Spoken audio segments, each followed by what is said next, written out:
Now we're going to talk about vanity.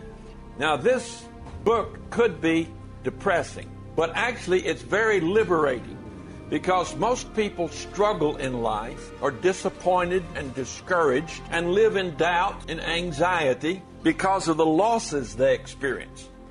And there's one thing that will truly set you free in this life, and that's a recognition that nearly your entire life is one of vanity. To realize that most everything you've ever done and accomplished is a vanity. That you walk in vanity, you breathe vanity, you exhale vanity. That the best word to describe you is vain, empty, and futile.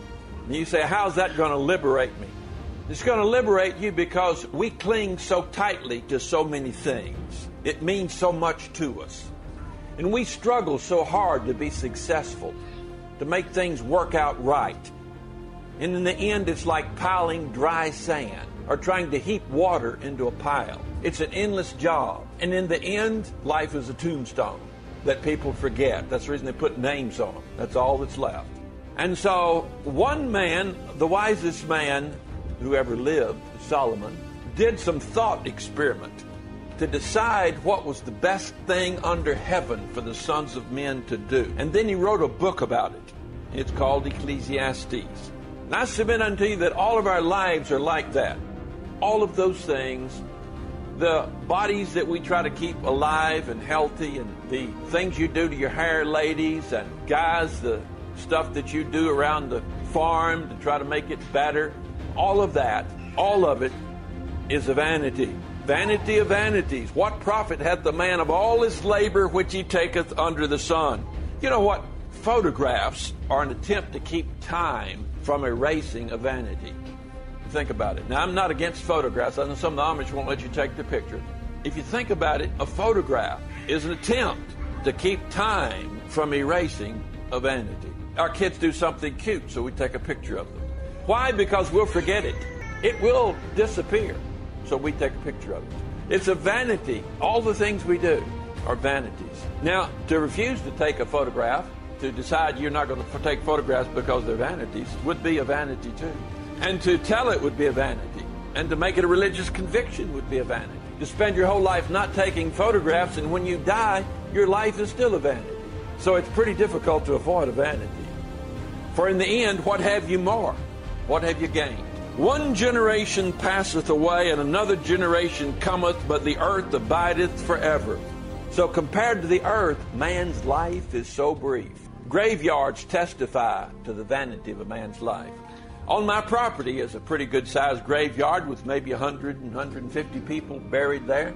And if you go up there, you'll see some of the tombstones have names on them. Some of them are just rocks, someone upended and stuck there. Some don't even have rocks upended. They'll have a flat rock laid there.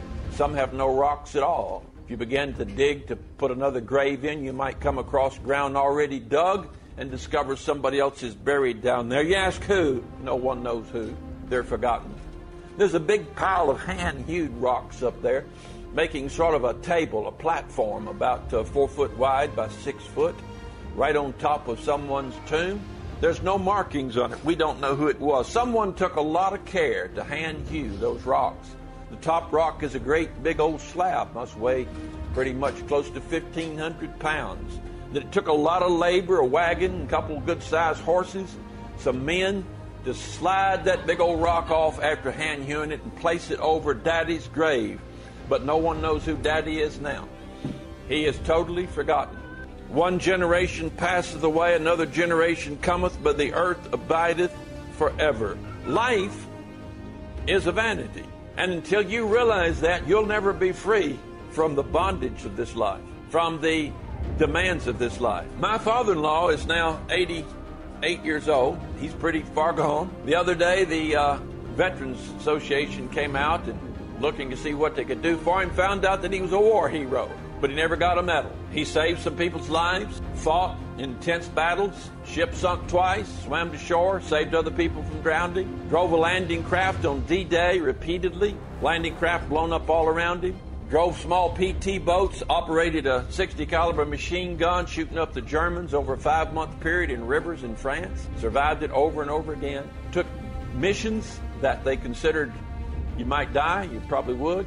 Took them over and over again and survived it all. And he tells those old stories now, when you can get him talking, but there's only two people left that remember those stories, him and one guy whose life he saved, who's still alive. And my father-in-law can't remember the stories in much detail. Some of the details I can remember now that he can't remember anymore. So the veterans man said he's going to get him a medal. But you know, the thing is, he won't even know he's getting it.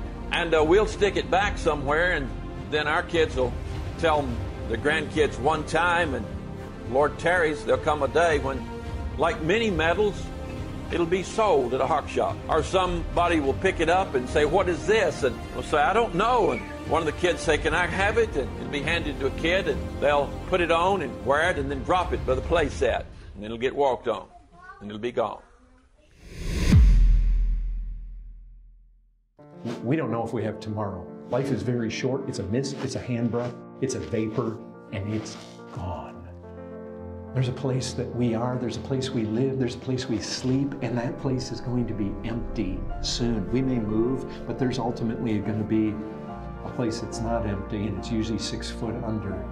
I was just walking over there at this church building where they've got these gravestones right there in the entryway, and I was reading about people that died in the 1700s, and you just think about their lives. They came, they went, they're gone, nobody remembers. But you know what they did with their life, they had to stand before God for. How they used their money, they've had to stand before God for.